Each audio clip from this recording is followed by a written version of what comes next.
Hello नमस्कार. आपण पारू मालिका 16 ऑगस्टच्या भागामध्ये काय झालं आहे ते पाहणार आहोत.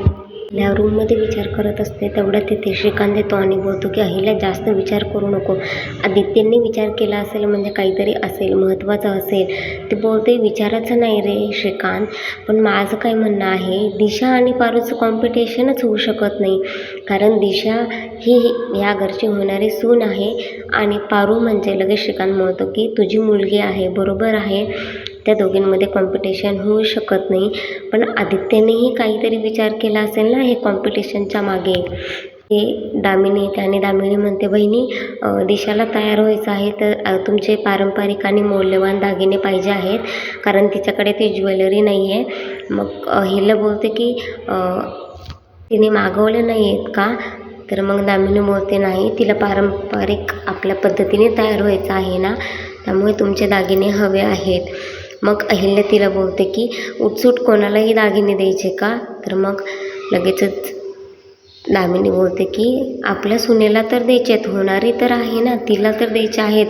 तुम्ही त्या मोलकरणीला देऊ शकतात तर दिशालाही देऊ शकतात.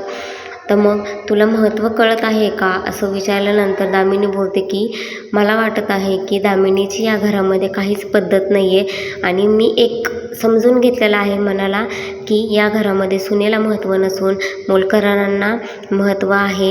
आणि मग अहिल्यादेवी तिच्याकडे जात असताना तिला असं वाटतं की कानाखालीच मारते, कानाला धरते आणि मग तेवढ्यात अहिल्या जाते आणि दागिने घेऊन येते आणि छल्ल्यासहित सगळे दागिने दामिनीला देऊन टाकते. पारू रेडी झालेली नसते तर प्रीतम बोलतो की तू अजून रेडी नाही झालेली आहे, हे दादांनी ड्रेस पाठवलेले ते घाल ना. दादाची चॉईस म्हणजे एक नंबर असते, कुणीच हात धरू शकत नाही दादाच्या चॉईसचा.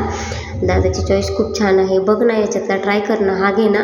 मग तिथे तेवढ्यात प्रिया येते आणि प्रिया बोलते की प्रीतम सर, तुमची जास्त गरज दिशा मॅडमला आहे, इथे नाही आहे, तुम्ही जा बरं. तुम्हाला कळत नाही का तुमचं लग्न जमलेलं आहे ना, साखरपुडा झाला आहे ना, जा. बोलते तिला जास्त गरज आहे तुमची. तर तो बोलतो नाही गरज मला तिची, तिलाही माझी गरज नाही आहे. तर ती खूप ओरडते प्रिया आणि मग फायनली तो मनाने तयार होऊन तिथून रागारागात निघून जातो दिशाकडे. आणि दिशाकडे गेल्यानंतर मग ती सगळ्यांना इंट्रोड्यूस करते की हा माझा नवरा होणारा आहे, किर्लोस्करचा ग्रुपचा आहे, पण याला अक्कल म्हणजे शून्य आहे. सगळेच हसतात आणि निघून जातात. आणि मग दिशा उठते आणि म्हणते वा, तू माझ्याकडे बोलण्यासाठी आला आहे, मला काही वेळी समजलास का रे? तुला कसं काय वाटतं की दिशा येडी आहे म्हणून? अजिबात नाही आहे. तू त्या पारूमागचा गोंडा घालायचा कमी केलास का? तिथेच फिरत होतास ना एवढ्या वेळ, तुला कसं काय माझ्याकडे यावं असं वाटलं? आपल्या साखरपुड्याला किती दिवस गेलेत? अरे महिने गेलेत, खूप जास्त महिने गेले आहेत आणि तू आज येतोय हे बोलण्यासाठी. तुला कसं काय वाटत नाही रे? तर तू काहीच बोलत नसते आणि तू 2 प्रेझेंटेशन दिले तर मम करत, तुला 4 ओळी नीट बोलता येत नाही. ती काल परवा आलेली प्रिया तुझं प्रेझेंटेशन घेते आहे आणि तू तिच्या जीवावर उड्या मारतोय का? असं तसं तुला काही समजत नाही, तू बावळट आहे, तू असा आहे, तू तसा आहे. आणि जास्त करून तर तुला त्या पारूच्याच मागे फिरायचं असतं. बोलतो की दिशा तू चुकती आहेस. ती बोलते चुकती आहे? मला सांगू नको मी चुकती आहे का नाही, मी म्हणजे मीच आहे आणि हे कॉम्पिटिशन मीच जिंकणार आणि दिशा जिंकणार आणि मीच होणार या कंपनीचे ब्रँड ॲम्बॅसिडर.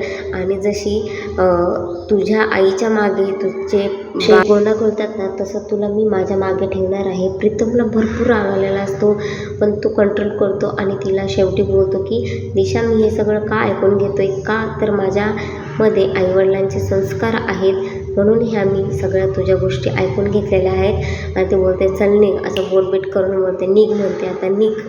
आणि मग प्रीतम शेवटी तिथून रागारागात निघून जातो आणि खाली गार्डनच्या तिथे थांबलेला असतो आणि खूप रागात असतो तो. तर प्रिया मॅडम येते आणि बोलते की हात ठेवते, तर तो एकदम झटकारून देतो आणि प्रिया मॅडम म्हणते रागवलात का?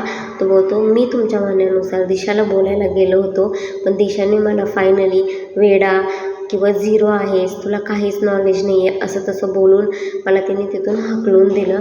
मग प्रियाला बोलतो की तुम्हीच मॅडम ते प्रेझेंटेशन वगैरे केलं, मी काहीच केलं नाही आहे ना, मला काही येतच नाही, मी बिझनेसमध्ये मी काहीच करू शकत नाही. एकदम निगेटिव्हली सगळं काही बोलत असतो. आणि मग शेवटी त्याला प्रिया बोलते की सर तुम्हाला नाही वाटत आहे का तुम्ही खूप निगेटिव्ह पर्सन झालेला आहात? तुम्ही असं करा ना, जी वाईट आहेत त्याला बदलण्याची ताकद तुमच्यामध्ये ठेवा ना. त्यावेळेस तर होईल. आणि हे तुम्ही पाणी पाहताय का, ते पाणी किती स्वच्छ दिसत आहे. त्याच्यातला सगळा गाळ खाली गेलेला आहे, त्यामुळेच ते पाणी स्वच्छ झालेलं आहे.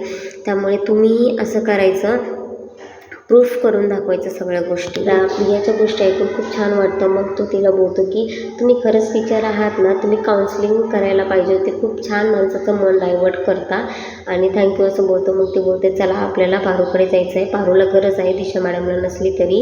एपिसोड संपतो. अशाच अपडेटसाठी चॅनलला लाईक, शेअर आणि सबस्क्राईब.